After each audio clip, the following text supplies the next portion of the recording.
All India पत्रकार एकता association का पत्रकार सम्मान समारोह संपन्न। पत्रकारों, समाज सेवियों को सम्मान पत्र देकर किया गया सम्मानित। पत्रकार एकजुटता के साथ सम्मान और सुविधाओं के लिए संघर्ष जारी रखें। आपको बता दें कि यहाँ के बाबूपुरवा न्यू इरा पब्लिक स्कूल में ऑल इंडिया पत्रकार एकता एसोसिएशन का सम्मान समारोह सफलतापूर्वक संपन्न हुआ। समारोह की अध्यक्षता शानू पत्रकार ने की तो संचालन वरिष्ठ पत्रकार हामिद हुसैन ने किया।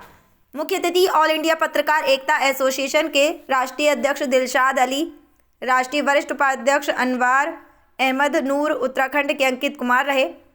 अनेक महिला पत्रकार भी शामिल रहीं, जिनमें राधा भाटिया, भावना भाटिया, बबीता वर्मा, रेशमा बेगम, शन्नो शर्मा, परवीन प्रमुख रही।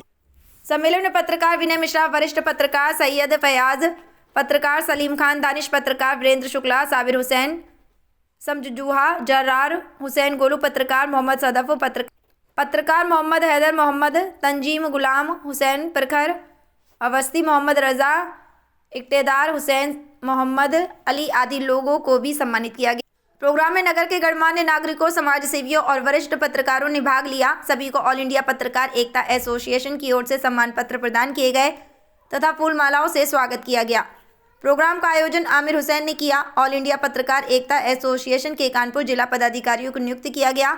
वरिष्ठ पत्रकार अनवार अहमद नूर ने 10 सूत्रीय पारित प्रस्तावों को सबके समक्ष रखा, जिनमें पत्रकारों के लिए पत्रकार सुरक्षा कानून की तत्काल स्थापना, पत्रकार पेंशन यानी पत्रकार सम्मान निधि को समान रूप से सभी राज्यों में लागू कराना, सभी पत्रकारों को स्वास्थ्य सुविधाओं का निःशुल्क लाभ और स्वास्थ्य बीमा योजना से पत्रकारों को जोड़कर उन्हें उसका लाभ दिलाना, मान्यता प्राप्त व गैर मान्यता प्राप्त पत्रकारों के लिए समान सुविधाओं की मांग, पत्रकारों के लिए आवास योजना लागू की जाए, पत्रकारों पर फर्जी मुकदमों की न्यायिक जांच और भविष्य में पत्रकारों के खिलाफ आए किसी भी मामले को दर्ज करने से पहले उच्च अधिकारियों से जांच आवश्यक करना, जिलेवार पत्रकारों को सूचीबद्ध करके उनको सूचना विभाग द्वारा सुविधाएं उपलब्ध कराना, पत्रकारों के बच्चों के लिए निःशुल्क शिक्षा और छात्रवृत्ति योजना लागू हो, हर जिले में पत्रकार भवन की स्थापना हो, जहां पत्रकारों के लिए मीटिंग हॉल, पुस्तकालय, इंटरनेट सुविधा, विश्राम गृह आदि हो, पत्रकार कल्याण कोष का गठन हो, जिससे आकस्मिक दुर्घटना, बीमारी, मृत्यु या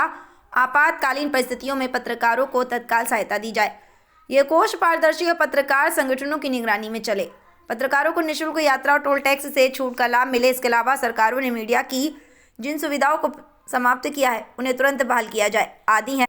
इन मांगों को सरकारों से तुरंत पूरा करने को कहा गया है। आज़ाद टाइम्स न्यूज़ चैनल से कानपुर से मोहम्मद हैदर की रिपोर्ट। सबसे पहले आपका परिचय हो जाए आप लोगों का। तो मेरा नाम अनवार अहमद नूर है।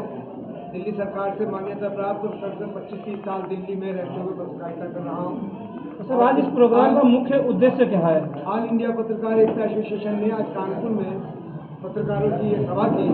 इसका मुख्य उद्देश्य जो है वो पत्रकार एकता के साथ साथ पत्रकारों के लिए जो सुविधाएं खत्म हो गई हैं या पत्रकारों के लिए जो सुविधाएं मिलनी चाहिए उनको उठाना और सरकार तक पहुँचाना और उनको मनवाना हमारा उद्देश्य है, ताकि यहाँ के लोग भी पत्रकार हमसे जुड़े और ये बात आगे तक पहुँचे। लगातार पत्रकारों के ऊपर हो रहे मुकदमे शोषण को लेकर, जैसा आज आपने कहा है कि उनकी आवाज़ को हम बुलंद करेंगे, आवाज़ उठाएंगे, तो कितना असरकारक मानते हैं इन सब मामलों को? देखिए, असरकारक तो आप पर हम पर है। अगर हम किसी बात को सुन के घर में बैठ जाते हैं, उस पर कोई रिएक्शन नहीं देते, कुछ नहीं करते, तो वो भी असरकारक नहीं। अगर मैं किसी बात को सुनकर आपके बीच या बाहर निकलता हूँ, अपने पत्रकार साथी की मदद के लिए पहुँचता हूँ और उसकी मदद करता हूँ, तो वो असरकारक है।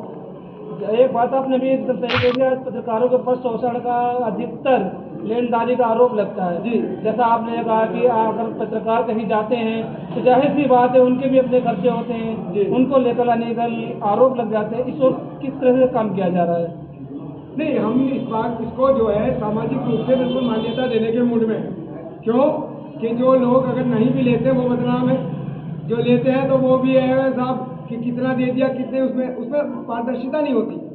अगर एक आदमी आया है हमारे यहाँ, हम उसकी मेहमान नवाजी कर रहे हैं, तो मेहमान नवाजी में अगर हम उसका जो खर्च है, पेट्रोल पंप है या जो भी चीज़ और चीज़ों पे भी तो खर्च कर रहे हैं, तो अगर उसको दे देते हैं तो ये कोई गलत नहीं है। हाँ, भ्रष्टाचार में लिप्त होना या दलाली करना या किसी से छुपा के लेना, वो बिल्कुल गलत है, इस पेशे के खिलाफ। ऑल इंडिया पत्रकार एकता एसोसिएशन द्वारा आप क्या लगता है युवाओं को कोई नया मार्गदर्शन पत्रकारों को दिया जा रहा है?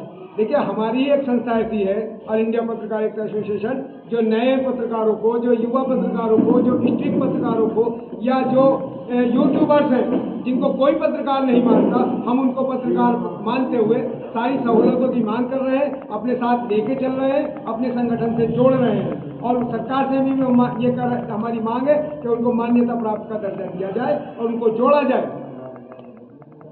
हामिद साहब लगातार देखिए, ऐसा है कि मैं सीधे ये कहता हूँ कि अगर निर्दोषों पर प्रशासन ने अत्याचार किया, तो जब मैं समाज सेवक था तो भी मैंने मदद किया, आज मैं पत्रकारिता कर रहा हूँ तो भी मैं उसी तरह मैं मदद करता रहूँगा।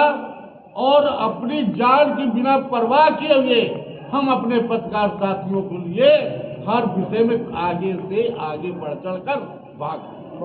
आज इस प्रोग्राम आयोजन के अंदर कई एक पत्रकार हमारे पत्रकार बंधु मौजूद रहे हैं और हम जिस तरह से देख रहे लगातार पत्रकारों की एक अपनी अलग पीड़ा को सुनवाई दी जा रही है, तो आने वाले समय में पत्रकार को इसके लिए क्या क्या काम किए जाएंगे सर?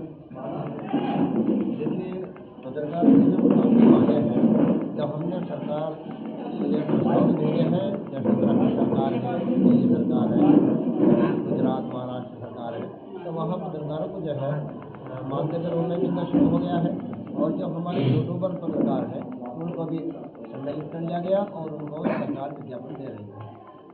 और इसके अलावा हमारे जितने भी पत्रकार बंधु जो जो ऑल इंडिया पत्रकार एकता एसोसिएशन में जुड़े हुए हैं और जो नहीं भी जुड़े हुए हैं, हमने पूर्व में भी ये काम किया अगर कोई घटना घटित हो गई तो सबसे पहले हमारी आवाज़ बंद हुई है, चाहे वो ऋषिकेश का मामला हो, चाहे वो देहरादून का मामला हो, चाहे मथुरा का मामला हो, चाहे कानपुर का मामला हो, या इसके अलावा लखनऊ का मामला हो, अन्य झांसी का मामला हो, अभी अलीगढ़ का मामला मेरे सामने आया अभी इस बैठक में, तो हमने सबसे पहला आवाज़ उठाई है और हम किसी भी पत्रकार को दबने नहीं देंगे और हम उसके लिए कंधे से कंधा मिलाएंगे।